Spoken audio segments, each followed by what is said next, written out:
All right, y'all, so we are going to put up some very tall T-posts. I am going to climb up on this ladder because I cannot pound the T-posts standing. I'm 5'7". These T-posts are 10 feet high. This post pounder I won't be able to reach up over. So I have to crawl up. I was going to say crawl up, climb up on this ladder and start putting T-posts in. And I wish I had a way to set this so we could record it. Let's see.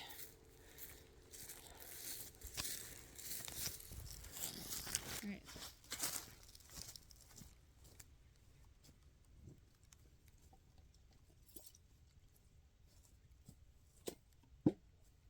I'm glad it is not windy today.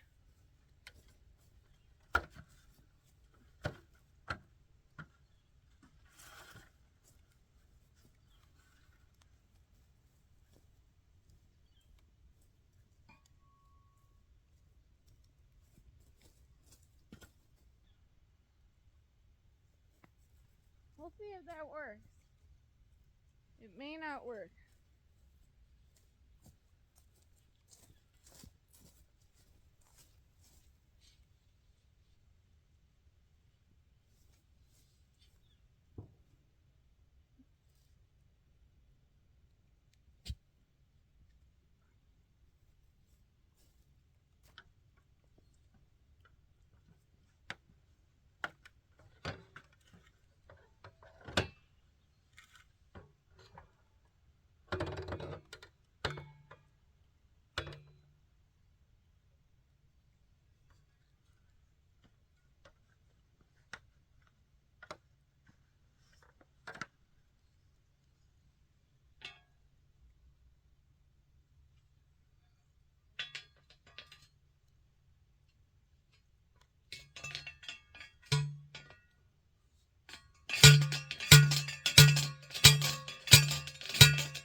Is that going down?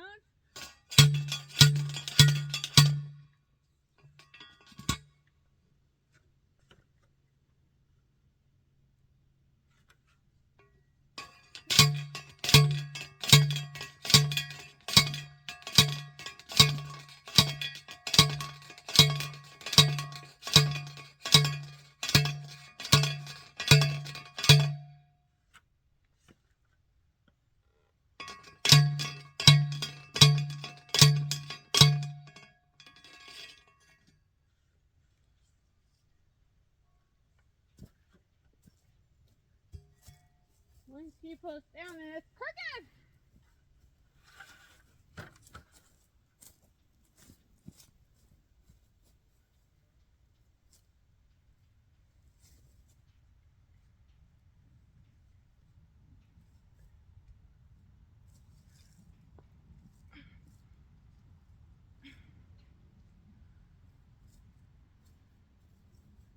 That's pretty crooked, man. That's not gonna work very good.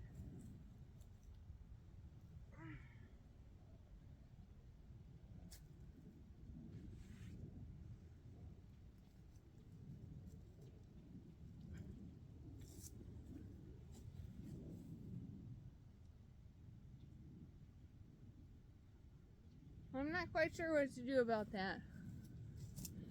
Does it look really bad on the camera?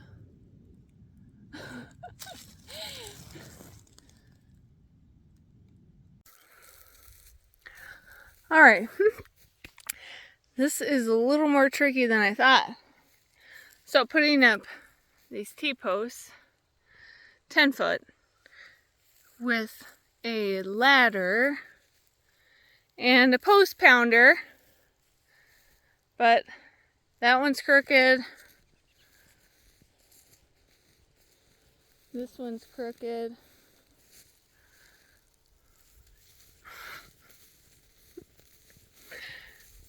Keep walking down here.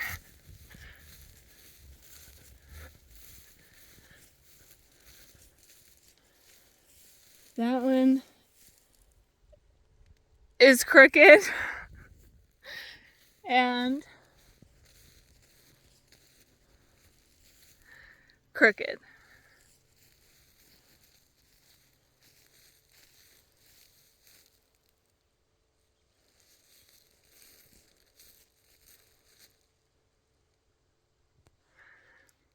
This is a little more tricky than I thought, y'all. Like, oh, I'll just pound those posts in. Why not? I've pounded T-posts in before, but not this tall. And I haven't had to use a ladder before. Let's see. Raw. So what I'm thinking, I'm gonna need some help. I don't think I'm gonna be able to have it go straight without someone holding the base while I'm pounding this T-post in. So I might just have to pause the T-posts for now and come back to that when I'm able to have a sturdy hand holding it so it's not crooked.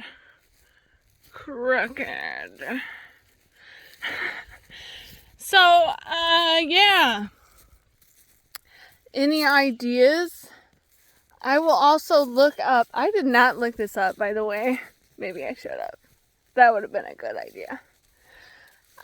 Pounding T-posts, just one person. And I wanted to do this project just one person, just me, because I know that a lot of people maybe just one person may just be themselves wanting to do a project. So I wanted to, that was the goal, have just me do the project because of that. And I'm wondering, I'll look it up tonight, but I'm wondering what might be some alternatives to making sure that the T-posts don't go crooked while I'm pounding them in. Slash, maybe I can just get a mallet and move them to where they're not crooked anymore. That is possibly an option as well. I don't have such a tool right now, but I'm thinking. So let me think on this. And y'all, if you have any ideas, help me out and comment. And on to the next task. I'm going to just start digging the trench now, okay? So that is definitely something one person can do. So that's what I'm going to do. Pause on the T-posts.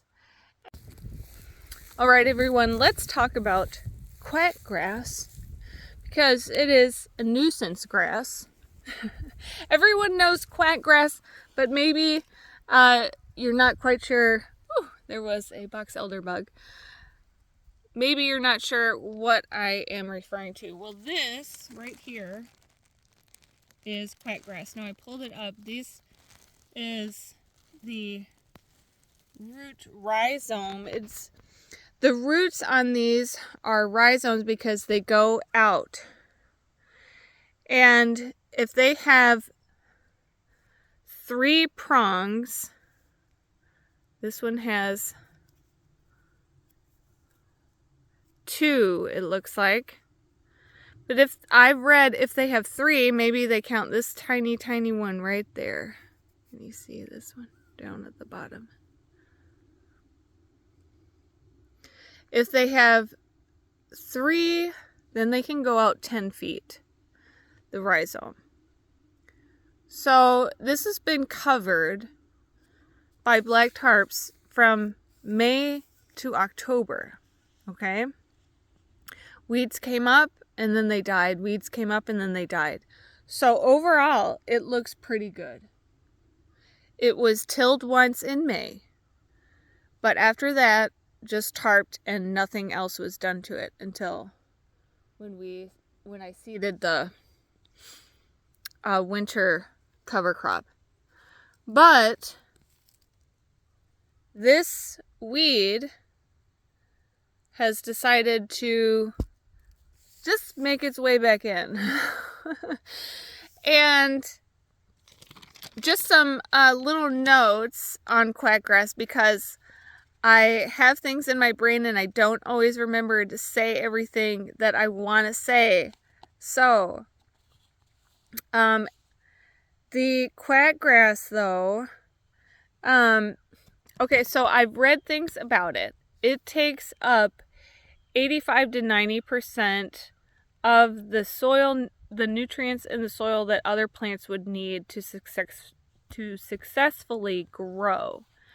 So it's something that you definitely don't want in your field, your garden. Get it out. So the way that we are going to try and get this out, because it's already coming back. Look at all this quackgrass. And even way out, I mean, it's all along the perimeter here. Okay, so I watched a video on this woman that did a trench around the perimeter of her garden, and that eliminated her quackgrass. So I also watched videos on organic farmers, what they did.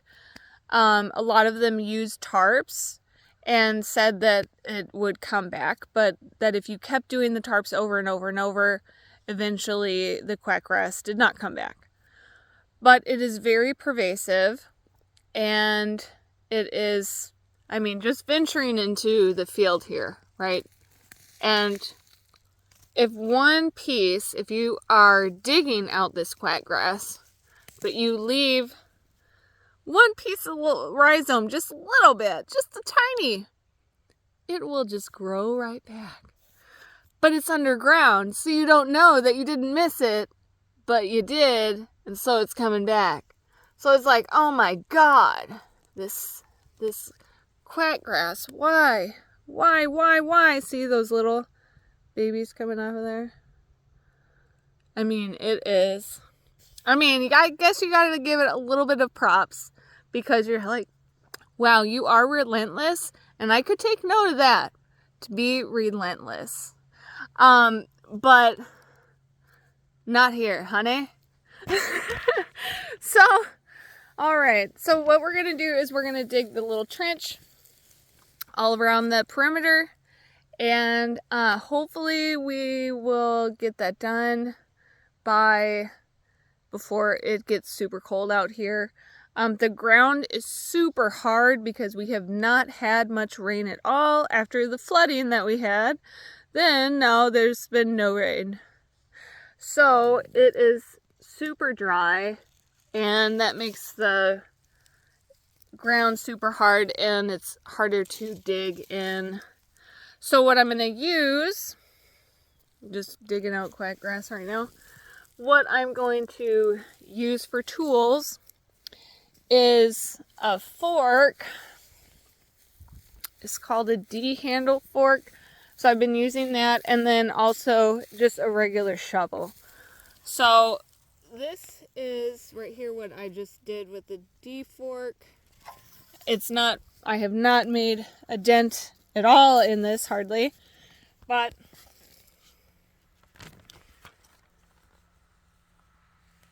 just putting this D fork in and moving down.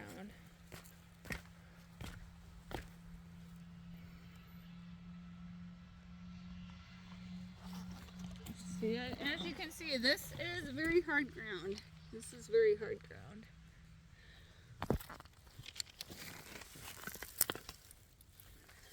So, I can't do it super well with the phone in my hand, of course. But that is going to be all the way around to get rid of this quack grass inside the growing area. So keep you posted on how that goes, because I have not tried this method, but this video that I found, and I did not save it. I was just like, yes, I will remember that, and I did, surprisingly enough. But that is what I'm going to try. So keep you posted on if it will eliminate the quack grass. Now, the other thing is, I've got to still go in, and as I was doing earlier, just pulling out the quack grass that's in the growing area, and it'll come back. But if you just keep doing it and then you don't have a way for it to jump, because there's a trench, it can't jump the trench, we'll have to go 1 foot down, because what I've read is that the rhizomes can go 8 inches to 10 inches down depth in the soil. So the trench will have to be at least 1 foot depth. And the width, it doesn't have to be that much, but the width can be maybe, what is that, 3 inches, 4 inches. I don't think it's going to jump 4 inches. Hopefully not. Hopefully it doesn't find a way. It's not that relentless. Alright, so wanted to give y'all an update on that, what we're doing. And if you found this helpful, this little tidbit on quack grass, share your experience with quack grass. What have you done to eliminate it in your growing space? Cardboard could be a thing. But yeah, so share what you've done so that others can learn, and we can help eliminate this relentless weed that takes up 85 to 90% of the nutrients that our other plants that we want to grow, that we want to feed ourselves and feed others with, will be able to grow and be healthy. So as you know, as you look down and make a list of all the things that you need for your farm or garden, write down the pricing and where the different places are located of where you could get your item that you need. And if there are things that are more priority, go for those first. This is a, year by year process, or it could be all in 1 year. It's up to you and your needs and your budget. But for me, I'm going with what I have now and what I will need later. So I have some things. I don't have a lot of things because I was leasing land where they had a lot of equipment and the infrastructure all set up, and I paid to lease the land and use the infrastructure and use the equipment. So with that, I bought T-posts because I wanted to have my own fencing, and I knew that without fencing, the animals would come and eat everything. So to me, that was a really big priority. It was to make sure I had a way for the animals to not eat everything I was wanting to grow, right? Seems logical. But, so to me, that's a high priority on the list. You want to have fencing. So I went and researched and got T-posts from Tractor Supply, and why I got them from Tractor Supply was they were $18 or $16 each, and Home Depot is $21.63 each.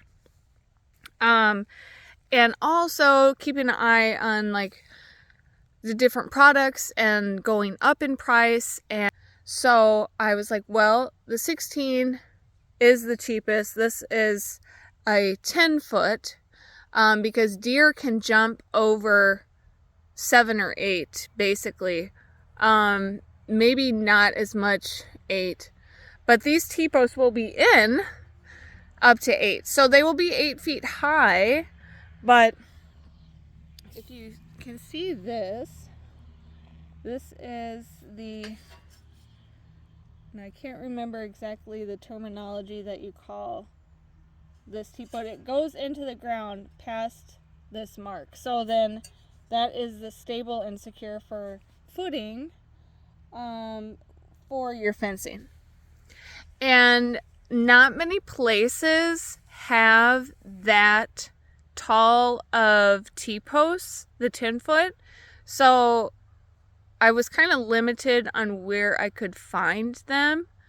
And I could have bought them online, but then the shipping was very costly. So I did not do that. So I got 100 T-posts last year, actually, was on my checklist to purchase. And I have not used them yet. My parents did use some for a garden that they have, and this is the garden, the next garden for them. And so I am assisting with this garden. I did not assist with the other garden, but they've used those T-posts all year this year. And since this area flooded this year, that's basically, we just left it and wanted to suppress weeds, and then we're coming back. We're going to grow in this plot next year. So I'm putting the fencing in the fall, because in the springtime the ground will be very hard. So that's why also it's good to prep in the fall, is you want to make sure that you do things that aren't hard in the spring, because of you want to get started and you want to do everything, but also the time doesn't, you're doing so many things in the spring, you might as well break it up. Do some things in the fall so it's not so much in the spring, but also think about what is going to be something that might be harder in the spring. Well, putting T-posts in the ground would be harder in the spring just because the ground is so hard because of it. We're in Minnesota and it's cold here and the ground gets very hard. So it doesn't thaw out super fast because it's been so cold for so long.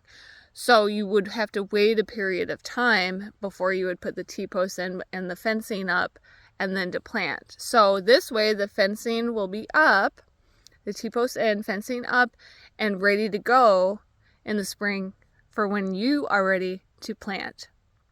All right, so hopefully this was helpful, and if it was, please like and subscribe and follow for more tips about gardening and farming, prepping, and pricing. Take care, everyone.